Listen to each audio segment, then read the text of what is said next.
네, 오늘 말씀 보겠습니다. 창세기 17장 1절부터 14절까지입니다. 제가 읽어드리도록 하겠습니다.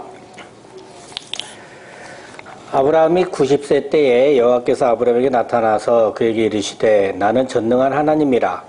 너는 내 앞에서 행하여 완전하라. 내가 내 언약을 나와 너 사이에 두어 너를 크게 번성하게 하리라 하시니 아브라함이 엎드렸더니 하나님이 또 그에게 말씀하여 이르시되 보라 내 언약이 너와 함께 있으니 너는 여러 민족의 아버지가 될지라. 이제 후로는 네 이름을 아브라함이라 하지 아니하고 아브라함이라 하리니 이는 내가 너를 여러 민족의 아버지가 되게 함이니라. 내가 너를 심히 번성하게 하리니 내가 네게서 민족들이 나게 하며 왕들이 네게로부터 나오리라. 내가 내 언약을 나와 너 및 네 대대 후손 사이에 세워서 영원한 언약을 삼고 너와 네 후손의 하나님이 되리라. 내가 너와 네 후손에게 네가 거류하는 이 땅 곧 가나안 온 땅을 주어 영원한 기업이 되게 하고 나는 그들의 하나님이 되리라. 하나님이 또 아브라함에게 이르시되 그런즉 너는 내 언약을 지키고 네 후손도 대대로 지키라. 너희 중 남자는 다 할례를 받으라. 이것이 나와 너희와 너희 후손 사이에 지킬 내 언약이니라. 너희는 뽑기를 배워라. 이것이 나와 너희 사이의 언약의 표징이니라. 너희의 대대로 모든 남자는 집에서 난 자나 또는 너희 자손이 아니라 이방 사람에게서 돈으로 산 자를 막론하고 난 지 8일 만에 할례를 받을 것이라. 너희 집에서 난 자든지 너희 돈으로 산 자든지 할례를 받아야 하리니 이에 내 언약이 너희 살에 있어 영원한 언약이 되려니와 할례를 받지 아니한 남자 곧 그 포피를 베지 아니한 자는 백성 중에서 끊어지리니 그가 내 언약을 배반하였음이니라. 아멘. 잠시 기도하겠습니다. 아버지 감사합니다. 오늘도 또 이렇게 또 수요 예배 허락하시고 또 하나님과 함께 귀한 말씀 나누게 하심에 아버지 진심으로 감사를 드립니다. 아버지 오늘 특별히 언약의 표징인 할례라는 제목을 가지고 함께 말씀을 나누고자 합니다. 정말 이 할례가 가지고 있는 의미가 무엇인지 오늘 이 시간 온전히 깨닫게 하심으로 말미암아 표면적으로 드러나는 그러한 어떤 율법적 사고가 아닌 하나님께서 원하시는 그 뜻을 온전히 깨달아 그 뜻대로 살아가는 자들이 될 수 있도록 아버지 축복하여 주시옵소서. 감사드리며 우리 예수 그리스도 이름으로 기도드립니다. 아멘. 할렐루야 반갑습니다. 자 오늘 제목 한번 다 같이 읽어보겠습니다. 시작. 언약의 표징 할례. 지난주에 창세기 네 번째 파트를 시작을 하면서 다뤘던 내용이 육신의 앞섬과 복종이었습니다. 우리는 항상 하나님께 묻고 복종하기보다는 자신의 의로, 자신의 생각으로 또는 세상의 방식이, 이 육신의 방식이 먼저 앞서 나오게 됩니다. 그러나 이 육신은 영의 복종을 해야 하죠. 우리는 자신의 뜻대로 사는 것이 아니라 하나님의 뜻에 복종을 해야 합니다. 그리고 결국 그렇게 되어지는 것을 얘기했었습니다. 그리고 이제 본문 17장으로 넘어옵니다. 이 본문 창세기 17장은요, 아브라함 이야기의 전환점을 형성을 합니다. 여호와의 언약은 처음에는 이렇게 조금 넓은 범주로 둘이 뭉실한 듯 보이는데요. 그러다 이제 점점 드러나고 점차적으로 자세히 표현되어지고요. 이제 창세기 17장에 와서 하나님의 말씀이 정교하게 다듬어지고 언약들이 반복적으로 언급되면서 아주 장렬한 분위기가 최고조에 이릅니다. 땅도 잠깐 보면요. 창세기 12장 7절에서는 이 땅이라고 표현을 하고요. 조금 더 발전돼서 13장 15절에서는 이제는 보이는 땅이다 해가지고 조금 구체화되죠. 그리고 이제 15장 18절에서는 애굽강에서부터 그 큰 강 유브라데까지다 라고 조금 더 구체화하고요. 이제 오늘 본문 17장 8절에서는 가나안 온 땅을 주겠다라고 명확하게 표현을 해줍니다. 그리고 이제 그것이 바로 뭐다? 영원한 기업이다. 영원한 기업이다까지 굉장히 자세히 설명을 하고 있죠. 자, 이런 것이 왜 그러느냐 하면 우리 그 학생들 교과 과정도 좀 보면요. 초등학교, 중학교, 고등학교가 그래서 이 배우는 범주가요. 다 같습니다. 근데 초등학교 때는 세세하게 다루기보다는 이제 큰 흐름에서 배우고 중학교 때는 조금 더 상세히 배우죠. 그리고 고등학교에서 정교하게 다듬어진 이제 이론을 배우게 됩니다. 왜 그러느냐? 한꺼번에 모든 것을 다 가르쳐주면 다 이해하기는커녕 완전히 멘붕에 빠져버리죠. 그래서 단계적으로 가르쳐주는 것입니다. 이렇게 하나님의 언약도 마찬가지입니다. 오늘날 우리가 듣고 배워가는 이 하나님의 말씀도 마찬가지인데요. 하나님께서 우리를 성장시켜 가시면서 단계적으로 가르쳐 주시고 단계적으로 계시해 주시고 단계적으로 열어주시는 것이죠. 자, 큰 민족도 한번 볼까요? 창세기 12장 2절에서는 큰 민족을 이루게 하겠다 했고요. 13장 16절에서는 조금 더 구체적으로 돼서 자손이 땅의 티끌처럼 셀 수 없이 많아지게 될 것이다 라고 예시까지 들어가면서 설명을 하죠. 그리고 이제 15장 5절에서는 좀 더 구체적으로 표현을 해줍니다. 너는 뭐예요? 한 아이의 아버지가 될 것이다. 그리고 자손들도 별과 같이 많아지게 될 것이다. 그리고 이제 16장에서는 진짜 한 아이의 아버지가 됩니다. 그죠? 그리고 17장에 와서는 이제 여러 민족의 아버지가 될 것과 너희 그 후손 중에서 왕들이 날 것이다 라고 좀 더 이렇게 상세히 되고요. 언약관계 본질에서도 좀 보면요. 처음에 이제 보호하심에 대한 막연한 약속을 합니다. 이게 뭐라 했어요? 아브라함을 축복하면 축복을 받고 저주하면 저주받는다. 이렇게 표현을 했어요. 12장 3절에서. 15장에 와서는 이제 좀 더 이제 구체화로 얘기를 해줘요. 애굽의 노예 시절, 그리고 출애굽에 대한 예언을 얘기를 해주고요. 이제 오늘 본문에 와가지고는 아브라함과 그의 자손들과 영원한 언약을 선포를 하는데, 더와 더불어 너와 네 후손의 하나님이 되리라 해가지고 조금 더 이렇게 점점 나 자신에게 이렇게 다가오면서 나 자신의 입장에서 봤을 때, 우리 개개인의 성도들의 입장에서 봤을 때 점점 이제 다가오는 거예요. 느껴지는 거죠. 실체화되는 겁니다. 자, 본문 1절과 2절 한번 다 같이 읽겠습니다. 시작. 아브라함이 99세 때에 여호와께서 아브라함에게 나타나서 그에게 이르시되 나는 전능한 하나님이라. 너는 내 앞에서 행하여 완전하라. 내가 내 언약을 너와 너 사이에 두어 너를 크게 번성하게 하리라 하시니. 자, 아브라함의 나이가 몇 세요? 99세입니다. 완전수인 100에서 1이 모자란 때입니다. 그러니까 이제 언약이 이루어지기 바로 직전의 때라는 거예요. 그것을 말해주죠. 여호와께서 나타나셔서 아브라함에게 말하시기를 나는 전능한 하나님이라. 너는 내 앞에서 행하여 완전하라. 나는 전능한 하나님이라. 이거 무슨 말이야? 모든 것을 다 할 수 있다. 그러니까 언약을 어떻게 하겠다? 완벽하게 이루시겠다라는 거고요. 자, 행하여 완전하라. 그러면 내가 내 언약을 나와 너 사이에 두어서 너를 크게 번성하게 하시겠다라고 얘기를 합니다. 자, 행하여 완전하라고요. 행하여. 야고보서 2장 26절에서 뭐라 했어요? 행함이 없는 믿음은 죽은 것이다. 그렇죠? 그러니까 죽어있지 말고 산자로서 말씀과 실체가 되어서 뭐해라? 움직여라는 거예요. 그리고 행함은요, 오늘 본문에서 보면 두 가지를 말합니다. 첫 번째는 3절에 나오는데요. 경외함으로 순종하라. 경외함으로 순종하라. 두 번째는 9절에서 나오는데 언약을 지키라는 거죠.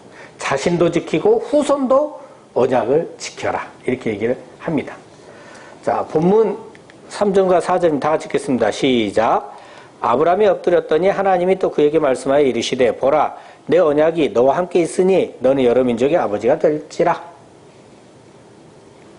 3절 보면 아브라함이 엎드렸더니 하나님이 또 그에게 말씀하여 이르시되 그럽니다.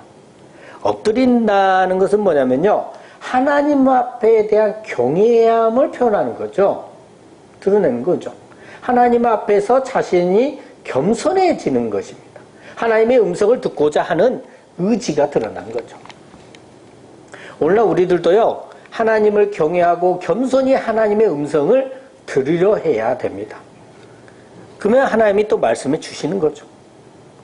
자, 어떻게 우리가 오늘날 하나님을 경외하면서 겸손히 하나님의 음성을 들으러 할 수 있을까요? 어떻게 해요? 바로 하나님 앞에 엎드려 기도해야 한다는 거죠. 자, 이렇게 아브라함이 하나님께 엎드리자 하나님께서는 다시 한번 언급을 하시는데요. 이전에 2절에서는 내 언약을 너와 내 언약을 나와 너 사이에 두어라고 했잖아요. 이번에는 내 언약이 너와 함께 있다라고 하십니다. 그 옛날에 아담도 그랬고요. 또 지난 시간에 살펴본 바와 같이 우리는 늘 육신이 먼저 앞서 나옵니다. 늘 나 자신을 중심으로 먼저 생각합니다.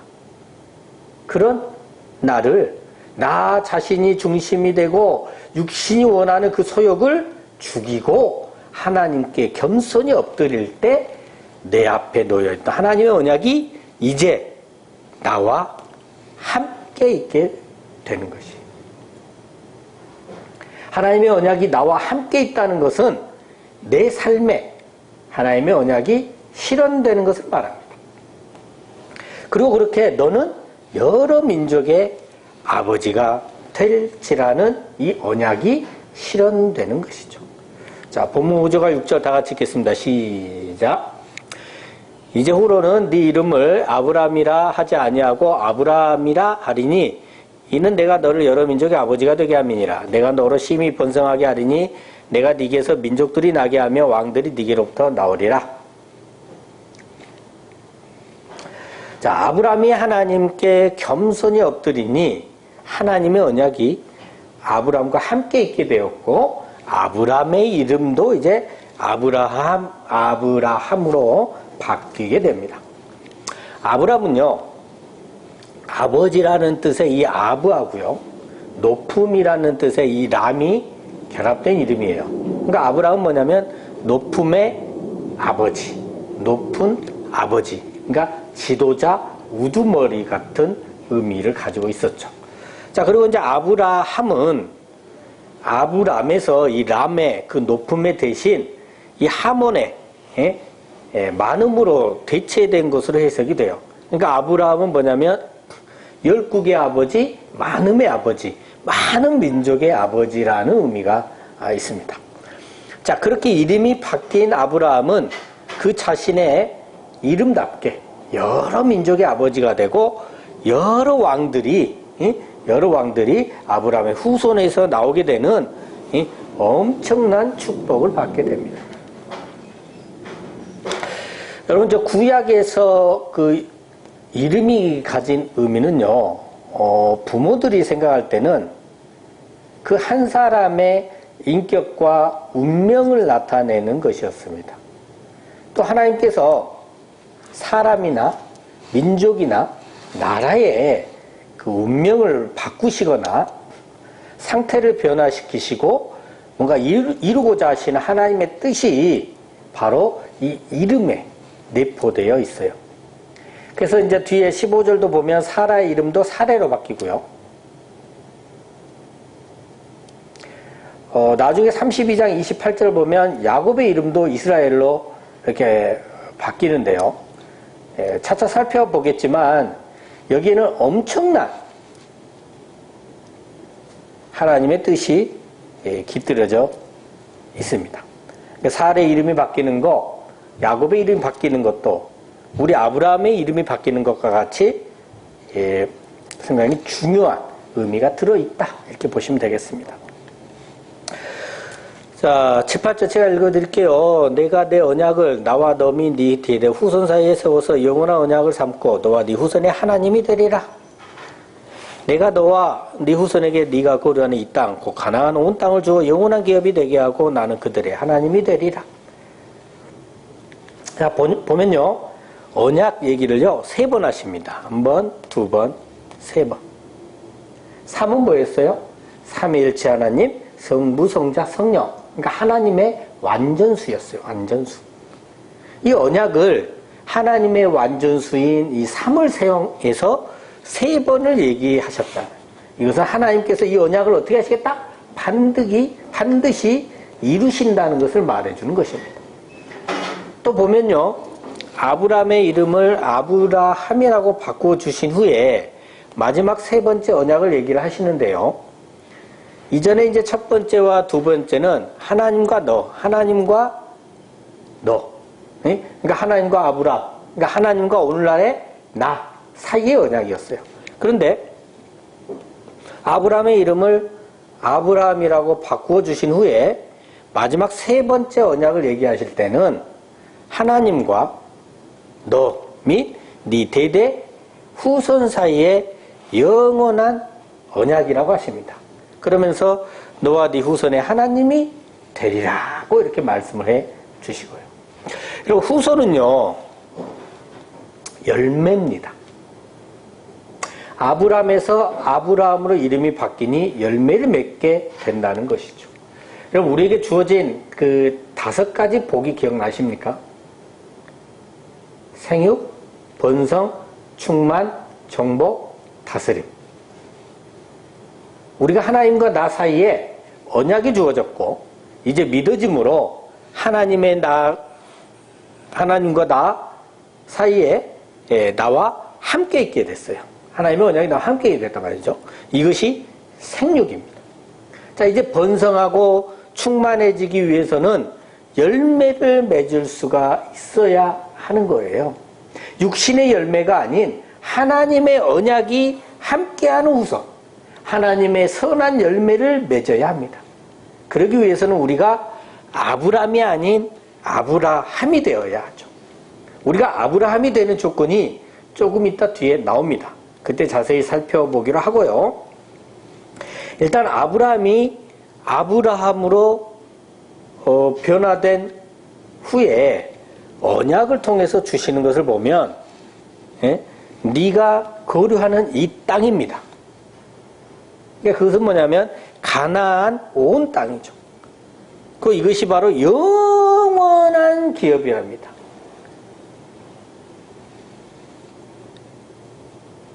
이게 바로 하나님 자신이신가 천국을 얘기를 하는 거예요. 천국. 하나님의 나라를 얘기를 하는 겁니다. 그 하나님의 나라, 그 천국을 우리에게 영원한 기업으로 주신다는 거예요. 바로 그 천국을 주심으로 받기 위해서 있어져야 할 것이 뭐냐? 너는 내 언약을 지키고 네 후손도 대대로 지키라는 것이에요. 하나님의 언약을 지키는 것이 아브라함에서 아브라함으로 바뀌는 것입니다. 여러분, 자, 그러면 이게 행위신앙일까요? 아까 2절에서 여호와께서 너는 내 앞에서 행하여 완전하라고 했을 때 행함이 2가지가 있었습니다. 하나는 경외함으로 순종하는 것이었고, 둘째는 나 자신도 후손도 언약을 지키는 것이었습니다. 그럼 이 언약이 무엇인지 정확히 이해를 해야만이 과연 이것이 행위를 통해 구원을 받게 되는 행위신앙인지 행위신앙이 아닌지 알 수가 있게 되겠죠. 자, 계속 본문 이어가 보겠습니다. 본문 10절과 11절입니다. 다 같이 읽겠습니다. 시작. 너희 중 남자는 다 할례를 받으라. 이것이 나와 너희와 너희 후손 사이에 지킬 내 언약이니라. 너희는 포피를 베어라. 이것이 나와 너희 사이에 언약의 표징이니라. 자, 남자는 다 할례를 받으라고 합니다. 이것이 나와 너희와 너희 후손 사이에 지킬 내 언약이니라 그러죠. 자, 할례를 받아야 할 대상이 누구다? 남자입니다. 여러분, 남자는요, 생명을 잉태할 수 있는 씨를 가진 자를 나타내죠. 그렇게 말씀드렸잖아요. 그러니까 이 육신의 생김새를 가지고 남자다, 여자다 하는 것이 아니라 생육할 수 있는 생명의 말씀의 씨를 가진 하나님의 자녀를 남자라고 말하는 것이에요. 또 11절 보면요, 너희는 포피를 베어라. 이것이 나와 너희 사이의 언약의 표징이니라. 포피를 베는 거, 오늘날의 포경수술로 보면 되겠죠. 그러니까 포경수술을 하면 우리가 봤을 때 어째요? 겉에서 보입니다. 근데 이것은 진짜 언약이 아니라 겉에서 보이는 언약의 표징이라는 거예요. 10절에서 말하는 할례가 하나님의 언약이랍니다. 하나님의 언약입니다. 그럼 이 할례가 무엇인지 알아야 되겠죠. 할례에 대해서는 조금 이따 살펴보고 우선 본문 14절까지 쭉 한번 다 살펴본 다음에 다시 이제 제 가장 중요한 이 할례에 대해서 자세히 다뤄보도록 하겠습니다. 자, 본문 12절 다 같이 읽겠습니다. 시작. 너희의 대대로 모든 남자는 집에서 난 자나 또는 너희 자손이 아니라 이방 사람에게서 돈으로 산 자를 막론하고 난 지 8일 만에 할례를 받을 것이라. 자, 너희 대대로 모든 남자는, 그러니까 집에서 난 자나 또는 그 자손이 아닌데 이방 사람에게서 돈으로 산 자를 막론하고 난 지 8일 만에 할례를 다 받으라는 거예요. 그러니까 히브리 민족이든 이방 사람이든 하나님의 언약인 할례를 받으면 다 하나님의 언약을 지킨 자가 됩니다. 근데 왜 8일 만에 할례를 받을까요? 8일 이전이 7일이죠. 7은 완전수입니다. 창세기 1장 1절부터 2장 4절까지 창세기 첫 파트로 묶어서 설교를 했었죠. 거기서 말한 그 7일의 구원의 완성, 그 이후에 우리가 할 일, 우리에게 있어지는 것이 할례라는 거예요. 우리에게 구원이 온전히 이루어진 다음에 우리에게 있어지는 것이 할례라는 거예요. 7일의 구원의 완성이 이해가 안 되시는 분은 창세기 설교 1에서 7편을 꼭 들으시기 바랍니다.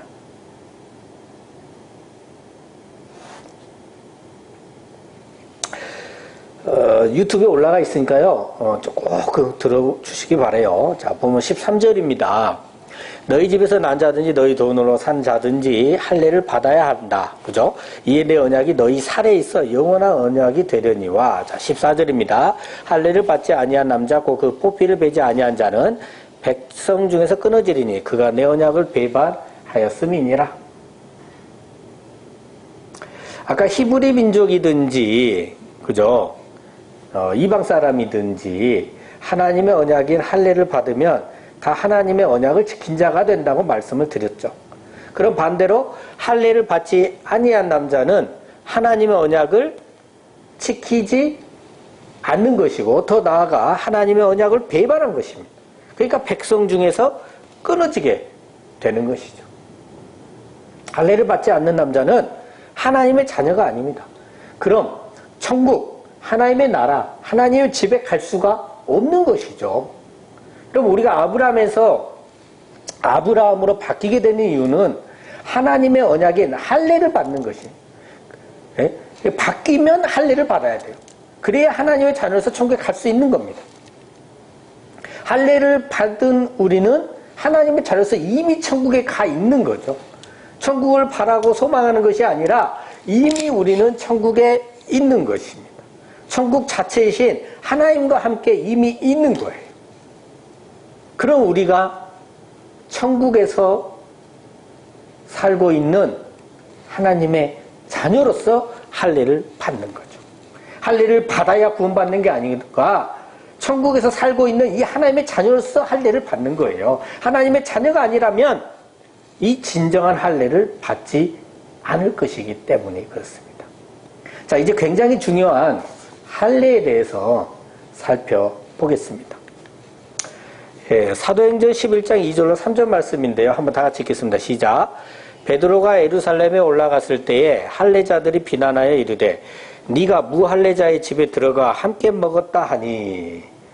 그러니까 베드로는 할례를 받은 자잖아요. 근데 할례 받은 베드로가 할례 받지 않는 자의 집에 들어가서 함께 먹었다고 라는 거예요. 그래서 이제 할례자들에게로부터 비난을 받는 그런 장면입니다.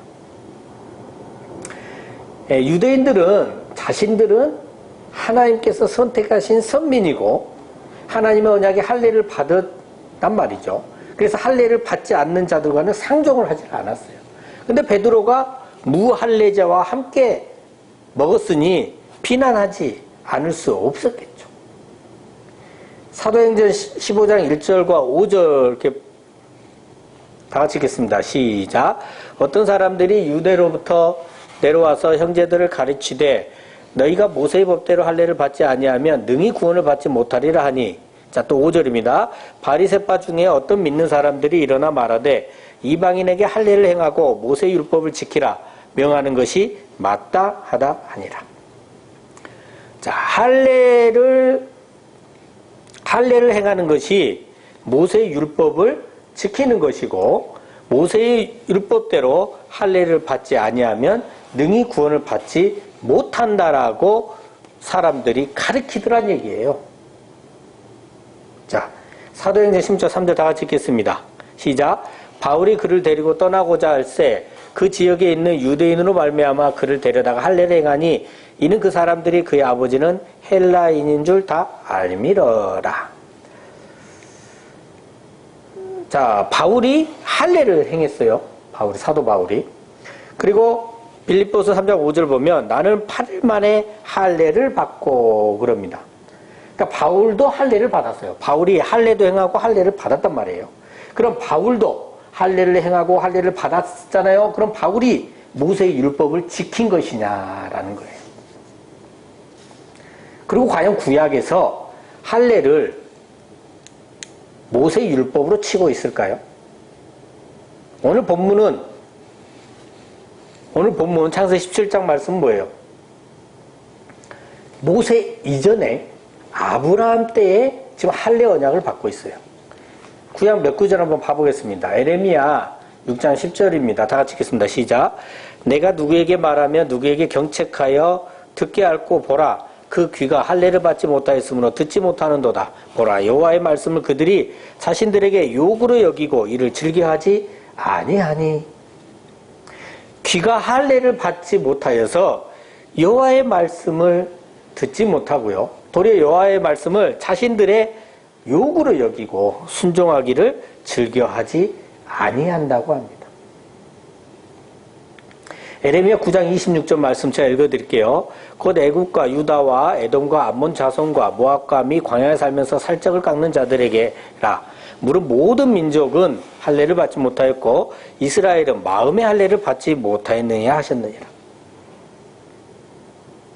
이스라엘은 어디에 할례를 받지 못하였다고요? 마음에 할례를 받지 못하였다. 그러니까 구약에서도 말해주고 있는 것이 이 육신의 할례가 아니에요.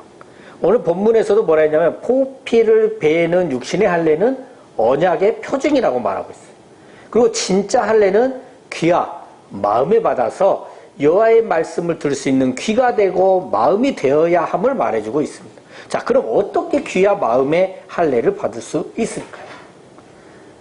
자, 모세 오경 중 하나죠. 신명기 30장 6절 말씀 다 같이 읽겠습니다. 시작.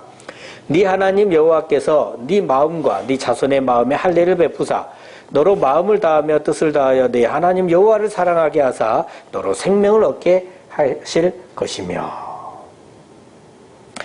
네 하나님 여호와께서 귀로만 듣고 다른 사람이 믿고 있는 하나님이 아니라 여러분 자신의 삶에서 함께 역사하시는 여호와께서 여러분의 마음과 여러분의 자손의 마음에 뭐요? 할례를 베풀어 주십니다. 그리하여 마음을 다하여 뜻을 다하여 여호와 하나님을 사랑하게 하심으로 생명을 얻게 주신다는 것입니다. 오늘도 이 설교를 통하여 하나님께서 여러분의 귀와 마음에 할례를 베풀어 주고 계십니다. 믿어지시면 아멘 하시기 바랍니다. 네, 아멘. 자, 로마서 2장 25절부터 29절까지 말씀을 쭉 살펴보면서 좀 더 알아보겠습니다. 네가 율법을 행하면 할례가 유익하나, 그죠? 그러니까 율법을 행하면 할례가 유익한데요. 자, 율법을 범하면 할례를 받았다고 할지라도 무할례나 마찬가지다. 그죠? 그리고 반대로 무할례자가 할례를 받지 않는 자가 율법의 규례를 지키면 그러니까 육신의 할례는 받지 않았단 말이에요. 하지만 율법의 규례를 지킴으로 할례와 같이 여길 것이라는 거예요. 그리고 무할례자가 율법을 온전히 지키면 그 율법을 지킨 무할례자가 율법 전문가 할례를 가지고 율법을 범하는 너를 뭐 할 것이다? 정죄할 것이다 라고 하죠. 자, 그러면서 표면적 유대인이 유대인이 아니라 표면적 육신의 할례가 할례가 아니다 이렇게 결론을 짓습니다. 그리고 할례를 그저 의식으로 지키려 하지 말고 이면적 유대인이 할례는 어디다 해라? 마음에 할지니라 이러죠. 그리고 할례는 영에 있고 율법 조문에 있지 아니한다라고 결론을 짓습니다. 자, 그럼 율법주의자들이 왜 할례를 받아야 한다고 주장을 할까요? 갈라디아서 6장 13절 다 같이 읽겠습니다. 시작. 할례를 받은 그들이라도 스스로 율법은 지키지 아니하고 너희에게 할례를 받게 하려 하는 것은 그들이 너희의 육체로 자랑하려 합니다. 육신의 것으로 자랑하기 위함이라는 것입니다. 먼저 근원적인 것부터 한번 접근을 해보고자 하는데요. 과연 할례를 받지 않으면 구원을 받을 수 없을까요? 할례가 구원의 조건일까요? 로마 4장 9절 10절 말씀 다 같이 읽겠습니다. 시작. 그런즉 이 복이 할례자에게냐 혹은 무할례자에게도냐 무릇 우리가 말하기를 아브라함에게는 그 믿음이 의로 여겨졌다 하노라. 그런즉 그것이 어떻게 여겨졌느냐? 할례시냐 무할례시냐? 할례시가 아니요 무할례시니라. 네? 아멘. 아브라함은 복의 근원이 되었잖아요. 또 그 아브라함의 믿음이 의로 여겨졌습니다. 그러면 천국은 죄인이 가는 곳이 아니고 의인이 가는 곳이잖아요. 그러니까 아브라함의 믿음이 의로 여겨졌기 때문에 아브라함은 의인으로서 천국에 가게 된 것이죠. 그리고 아브라함은 역사적으로 봐도 모세 이전의 사람입니다. 모세의 율법 이전입니다. 또 아브라함의 믿음이 의로 여겨진 시점이 할례를 받은 시점이 아니라 무할례 때입니다. 그러니까 구원과 할례는 직접적인 관계가 있는 것이 아니네요. 그럼 일단 어떤 행위를 통해서 구원을 보장받는 행위신앙은 분명히 아닙니다.